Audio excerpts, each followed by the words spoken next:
Okay, thank you so much for joining the podcast today, Paul. It's a pleasure to have you here. Thank you for joining in. It's a pleasure. Pleasure, Figo. Nice to meet you. Thank you. So, the way we start the podcast, let's meet you. Who are you? Let's meet you. Right, okay. I'm Paul Coulson. I've been a business owner for the past 18, 20 years. And now I've sold my last business, or the contracts within the business. So now I'm actually a personal development and business coach. So what I actually do is I provide a system that helps people to increase their profits and become more efficient as a business. And I work with them on group and one-to-one basis, depending on what's required to help that business move forward. Impressive. That's in a nutshell what I do. Awesome. Thank you. Wow. Been in business for over 25 years. That's a lot. 20 years. 20 years. Oh, amazing. Okay. Now, so for those 20 years, I assume there must have been certain sets of principles or values you've held on to. So maybe you would want to share what are your core values you maybe look out, maybe when you are employing people to work with you or your client base. What are the core values you look out for those you want to work with? The core values are always honesty, integrity, and just make sure that the people that were at one stage, I had about 20 for me.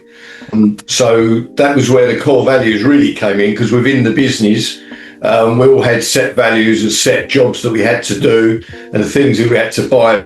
Core values were always the customer, making sure that the experience of working with us was always a positive one. Obviously, we had challenges like any business, but the most important thing with the challenges in-house, it never affected the customer relationship that we had. And we made sure all our problems were kept in-house, but our values were always just to deliver as much as we could in value to our customers. Okay.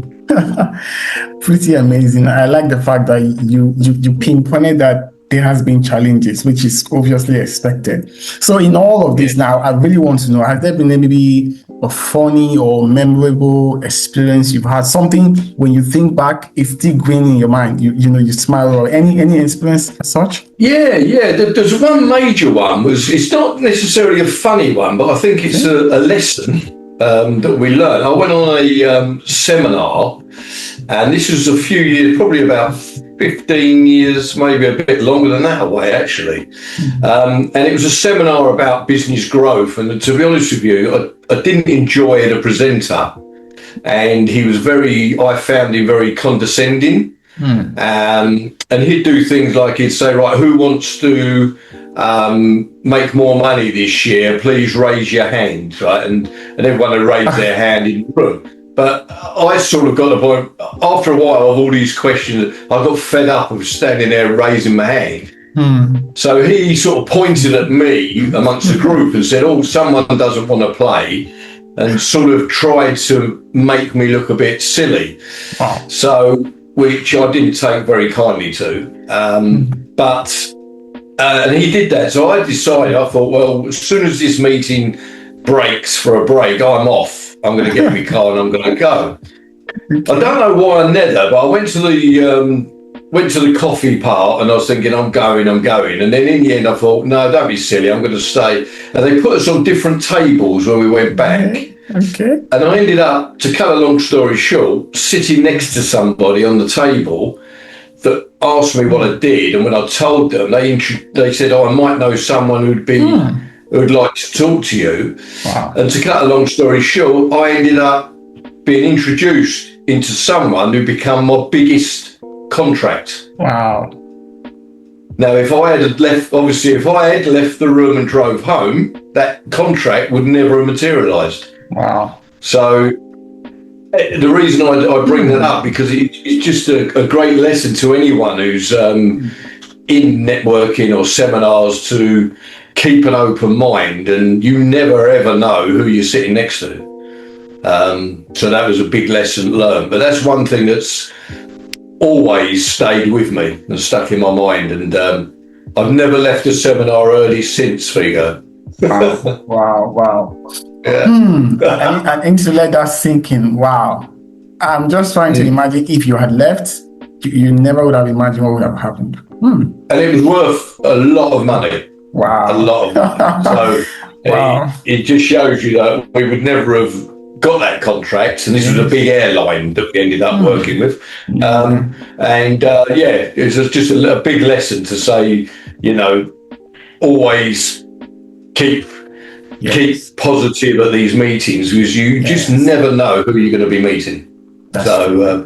So not only a thing, but maybe anyone watching the podcast, a lesson to us all to a positive mindset is the key to success. That's it. Thank you so much. I love that. Positive mindset is the key.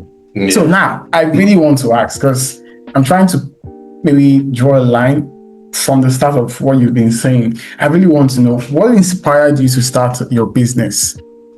If we look at the first business I started, and obviously the coaching business has been started for the last 3 years, but the first businesses were really just that I found it very hard working for people. I was not very easy to manage. I was a bit of a free spirit, and I think I just got to the point where I thought, if you're not going to be able to work, for people, if that's not your thing, then be brave enough to go and do something yourself. And so that was 20 years ago. So I bit the bullet. I had 2 young children, one young child at the time, another one was on the way. And I actually went from having a pretty good salary, put it that way, because I was in sales and marketing, and bit the bullet and went on my own, and the rest is history, really. Wow. And then what I did is from there, when after the years of running my own businesses, which full of challenges and up and down, and I'm sure there's things we can talk about, but anyone who thinks of starting a business thinks it's glamorous and easy, please be aware, it's far from that. Far from that. So I went from a big salary to salary, I think, near on 20 odd years now. So it's always been, the money I've earned has always been what I've had to develop myself. Wow. Whew, thank you. That was fully deep. So it appears to me, you're very disciplined and you're dedicated to what you do. So now, outside of business, when you're not working, what do you love doing? What do you enjoy doing outside of business? Well, I'm a fitness fanatic, really. I mean, I'm in the gym every day. I get in the gym. I'm in the gym at 6:30, Monday to Friday, every day, without fail. For how long have you been doing this? Oh, all my life. I was a semi-pro footballer, and then I was a martial arts instructor for about 10 years as a martial arts instructor. Oh. So I packed up playing football for a bad injury, took up martial arts. That's really where my coaching is in self-defense and martial arts, and to get to where I needed to get, i.e. being a black belt instructor, I needed 3 things, which was discipline, a system to work to, and I had to take action. I sat down one day and I thought, actually, the 3 things that got me to where I was within my martial arts was system, discipline, action. If I was to bring them 3 things into running a business, surely that's the key to success. And basically, that's what I've done over many years, and that's what I teach now in my coaching, is the fact that if you've got a system to work to, it makes life a lot easier. If you've got discipline to get things done, even when it's a bad day, you need to do the things that need to be done. And bearing in mind, in martial arts, you had bad days where you didn't feel like it, but you used to go and get beat up if you didn't feel like it, but you had to turn up. And then you had to take action and to achieve the goal that you had. Thank you. So now I really want to know if you could go maybe way back in time to your younger self, or a message to the younger champs like myself or younger folks. What advice would you tell your younger self now? I would say the most important thing is having a vision of what you want and where you want to be, and being very, very clear about the vision. Yeah. And then within that, you need to set goals, and your goals need to be small, short term, medium term, long term. You see, with goals, if you try and set a high goal and you don't have short term goals to get to, like building a house, building bricks slowly, it's very hard for your brain to imagine achieving the goal. But if you put in small goals, your brain is secret to running a business and getting it to wherever you want it to be. It's being visionary, knowing what it looks like. And I think, from my point of view, I spent the first probably 3-4 years not doing that, not having a vision, just firefighting from day to day, which is, not a nice place to be. And it was only when I took on a mentor stroke coach myself, who I still work with today, who started to channel me in the right direction. And then the businesses I run started to flourish and grow from that meeting with a mentor, and then suddenly understanding, hold on, this is how it works. The goals, the vision, and everything. So looking back, I wish I'd done that earlier in my career, because I would have moved forward a lot quicker. That's my advice I could give to anyone, who's looking to start a business. That's a deep one. Thank you. So now this is going to be the last one. But this is really important. Is there something you would like to be remembered for, not just as a business person, as an individual, like a person?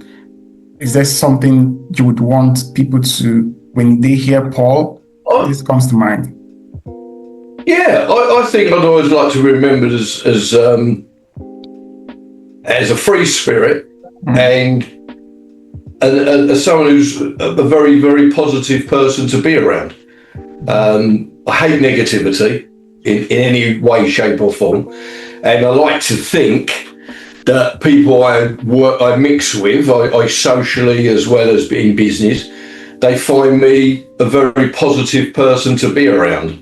And I think I'm a very giving person. I care about people, and to be a good coach, which is what I do now, you fundamentally have to really care about people and about how they perform, and you have to get to know them deeply as people to know the best things to tell them to do. And I think I would like to think that people I work with and coach would look back and say, yeah, Paul was honest, he had integrity, and he done all the right things to get us and help us to be where we are, So that's what, that's really what I would like to go out on my sword with. Wow. Thank you so much, Paul. This has been quite a very interesting time with you. Thank you so much. Thank you. Really appreciate your time here. Thank you. Yeah, it's been a pleasure. Thoroughly enjoyed it. Thank you.